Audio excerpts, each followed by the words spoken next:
Hi guys, आज हम लोग पढ़ेंगे कंडीशनल ऑपरेटर्स या कंडीशंस पाइथन में कैसे यूज़ होते हैं। कंडीशंस अगर मैं सिंपली आपको समझाने की कोशिश करूं तो कुछ नहीं है, आप डिसीजन कैसे लेते हैं। जैसे कौन किससे बड़ा है, कौन सा डिसीजन ट्रू है, कौन सा डिसीजन फॉल्स है, ट्रू पे क्या होना है, फॉल्स पे क्या होना है। दो ट्रू को कंबाइन कर सकते हैं कि नहीं लॉजिकल ऑपरेटर्स के साथ। तो जो हम लोग बूलियन अलजेब्रा में पढ़ते हैं। तो इन सब चीज़ों को करने के लिए पहले आपको जानना ज़रूरी है कि कंडीशनल ऑपरेटर्स कौन कौन से हैं आपके पास। जिन्होंने पहले प्रोग्रामिंग करी है उनको पहले ही पता होगा, जिन्होंने नहीं करी है उनके लिए greater than, less than, greater than equal to, less than equal to, equals to and not equals to. ये सारे आपने मैथमेटिकल ऑपरेटर्स पहले ही देखे हैं, बस दो डिफरेंस हैं इसमें। पहली चीज़ है नॉट इक्वल्स टू का सिंबल देख लीजिए, exclamation sign and equal to है। और दूसरा इक्वल्स टू, ये आपने मैथ्स में नहीं देखा है। मैथ्स में हम लोग सिंपल इक्वल्स टू लगाते हैं, कंप्यूटर में वो असाइनमेंट ऑपरेटर कहलाता है।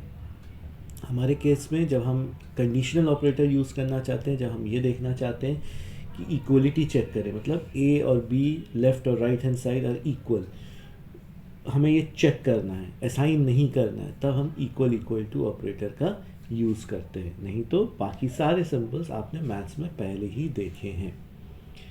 अब छोटा सा एक प्रोग्राम लिख के देखते हैं कि इसको हम यूज़ कैसे करेंगे। सबसे सिंपल प्रोग्राम जो कंडीशनल ऑपरेटर या कंडीशंस के लिए हम यूज़ करते हैं वो है greater than, smaller than numbers के लिए। जैसे कौन सा नंबर किससे बड़ा है उसको पता करने के लिए जो प्रोग्राम लिखा जाता है, दैट इज़ द ईजीएस्ट। तो हम शुरू करते हैं। हमने कहा a equals to int input enter the first number, उसके बाद b equals to int input enter the second number. ठीक, ये कर दिया मैंने। अब हम चलते हैं कि इसमें से a और b में से कौन बड़ा है। जब हमें कंडीशन यूज़ करना होता है तो जो स्टेटमेंट पाइथन में आपके पास है वो है इफ़। तो हम क्या लिख सकते हैं, if a is greater then b। अगर ये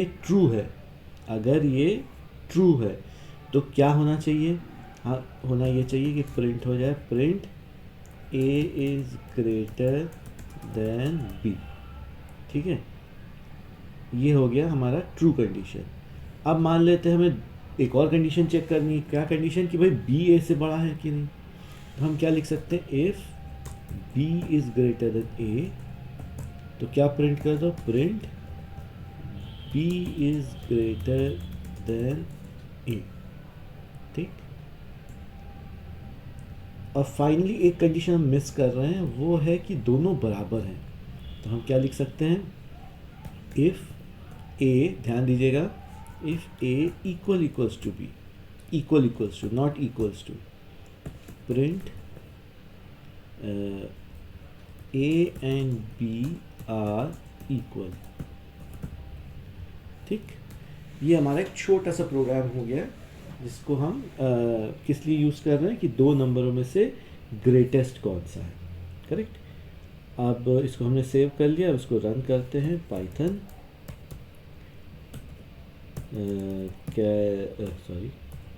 कंडीशन डॉट पाई,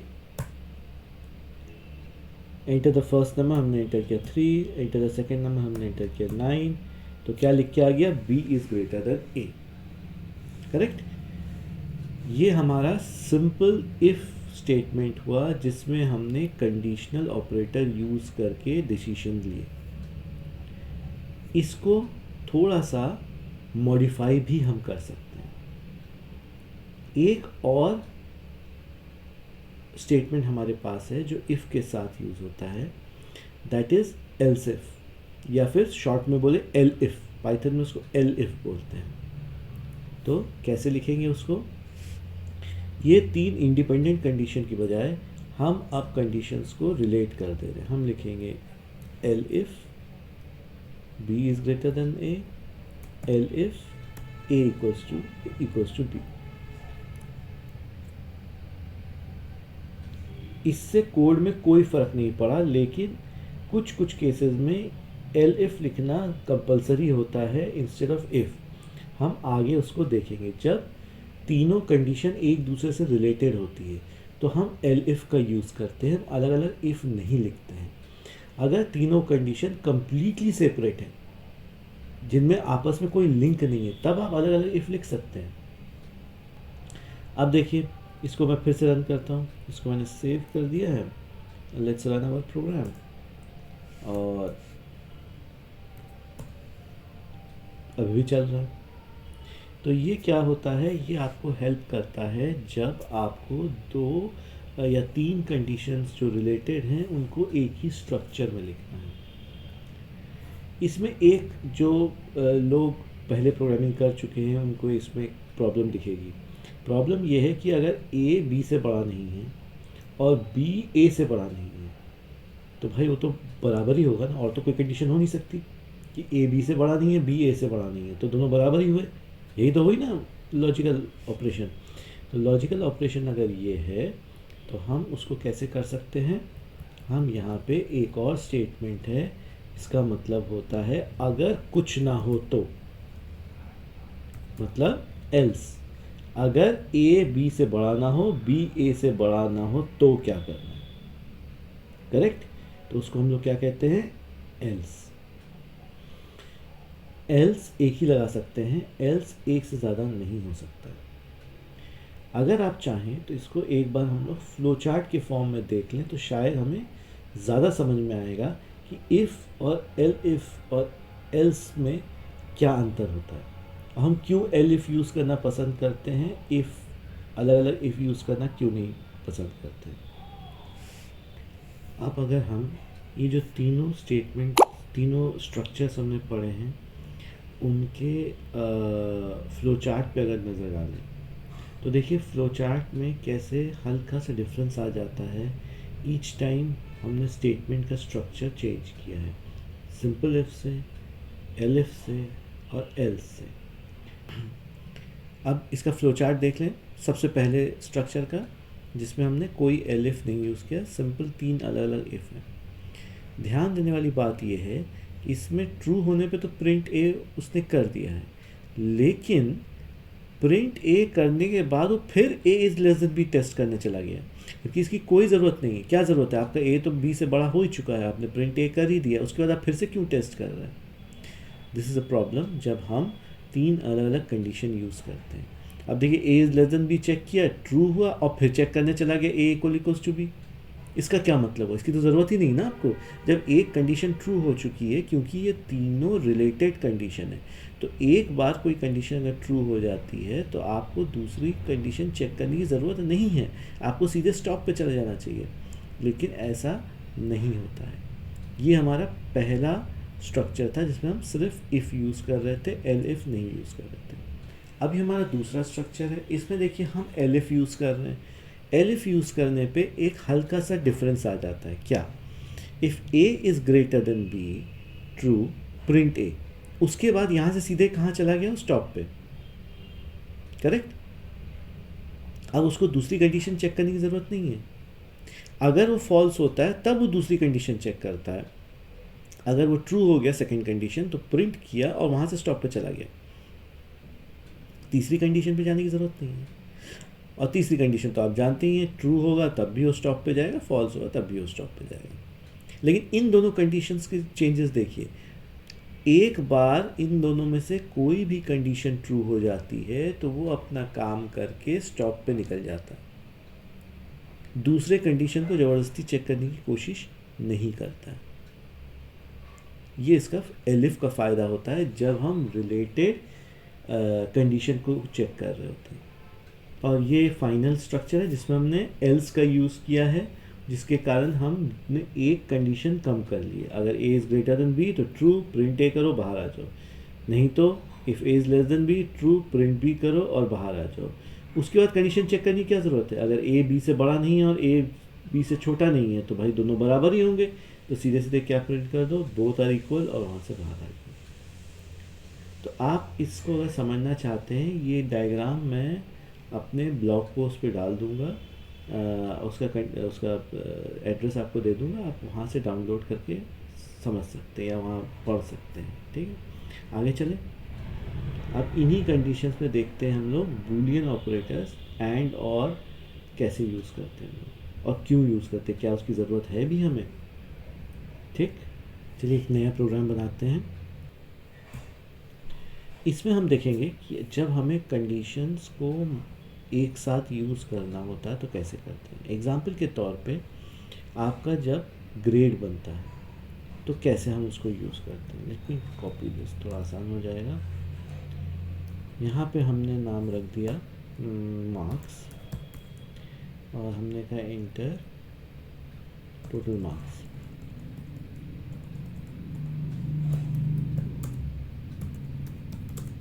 ठीक, ये आपके एग्ज़ाम में इतने मार्क्स आए हैं। अब हम इसके ऊपर आपको ग्रेडिंग करेंगे, ग्रेड देना चाहते हैं। तो हमने कहा if marks is greater than equal to 90, अगर मार्क्स 90 से ज़्यादा हुए तो हम आपको कौन सा ग्रेड दे देंगे, print your grade is a. Elif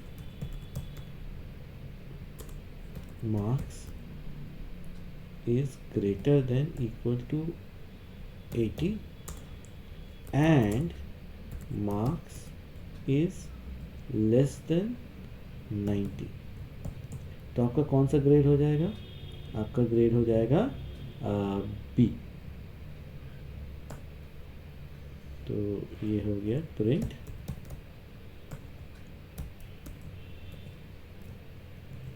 your grade is B. तो ये ग्रेड बी के लिए हो गया। अब एक और एल्स इफ लगाते हैं, marks greater than equal to let's say 60 and marks is less than 80। तो आपका ग्रेड हो गया, your grade is C। ये C हो गया। अगर इससे भी कम हुआ तो हमने कह दिया else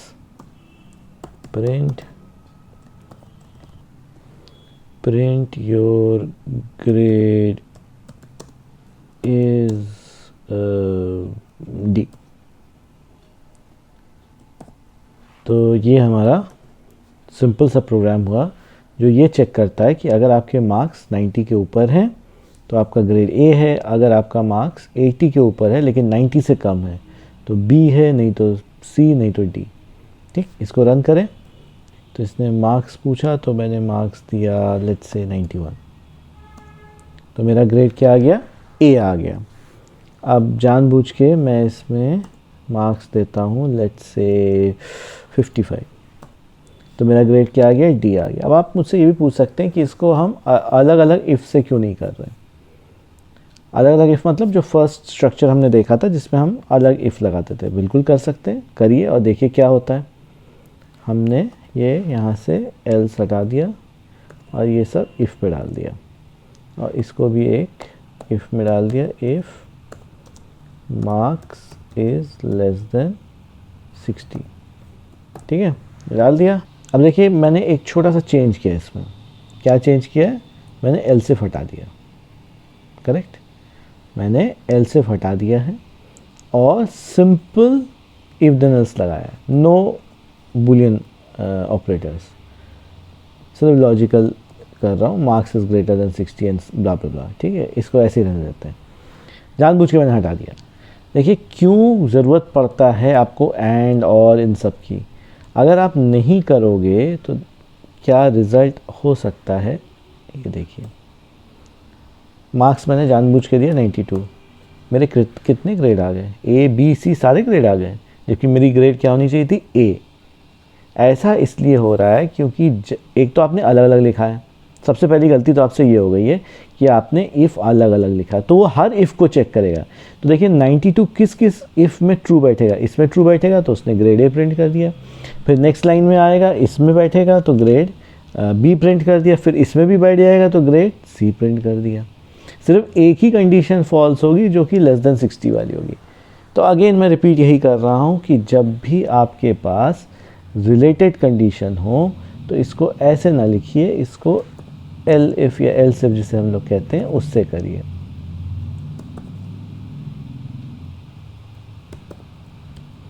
अगर आप इसको ऐसे लिखते हैं तो, जबकि इसमें भी ये मेरे हिसाब से इनकम्प्लीट है, क्यों, क्योंकि इसमें मैंने एंड नहीं लगाया है। करेक्ट, मेरे हिसाब से इनकम्प्लीट है।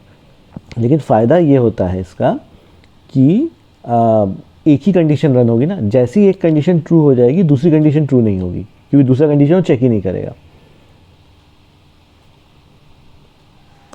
रन करते हैं, इसमें मैंने दिया 81, तो उसने सीधे क्या प्रिंट कर दिया, ग्रेड बी। ग्रेड सी में हो जाएगा ही नहीं ना, जैसे ही ग्रेड बी प्रिंट हो जाएगा बाहर आ जाएगा, क्योंकि एल सिफ है। एल सिफ वाले कंस्ट्रक्ट में सिर्फ एक ही कंडीशन ट्रू हो सकती है। करेक्ट। सो ये तो आपका इफ़ देन एल्स जो कंडीशनल स्टेटमेंट होते हैं पाइथन में, उसका डिस्क्रिप्शन था। पाइथन ने एक और फैसिलिटी आपको दी है जिससे आप स्विच केस या सिलेक्ट केस जो होता है दूसरे लैंग्वेजेस में, उसको भी आप कर सकते हैं। कैसे, मान लेते हैं मैंने कहा इसको एक नया फाइल बना लेते हैं, फाइल सेव कर देते हैं और इसका नाम रख देते हैं मैच केस। ये हो गया। एज यूजुअल हमने कहा a equals to input enter your name. अब मैं कहूँगा कि if a equals to Sudeep, let's keep everything in small case, ठीक। प्रिंट, ये मेरे क्लास का सेक्शन प्रिंट कर देगा, या हाँ क्लास का सेक्शन प्रिंट कर देगा। Print your section is A. अब एक और वैल्यू ले लेते हैं, elif A equals to dev, तो फिर से वही योर सेक्शन इज ए। उसके बाद elif A equals to 20, तो उसका भी सेक्शन ए है, ठीक। ये हमने प्रिंट कर दिया। अगर कोई और नाम आता है तो हम कह सकते हैं एल्स, या फिर इसको एक और हम ले लेते हैं जस्ट उसके स्ट्रक्चर को दिखाने के लिए, A equals to V T. तो हम यहाँ पे कर देंगे print your section is B. और कुछ भी नहीं आता, मतलब ये चारों में से कोई भी नाम नहीं आता है, तो हम एल्स पे डाल देंगे और प्रिंट कर देंगे प्रिंट नो इन्फो फाउंड, ठीक। इसको सेव करते हैं।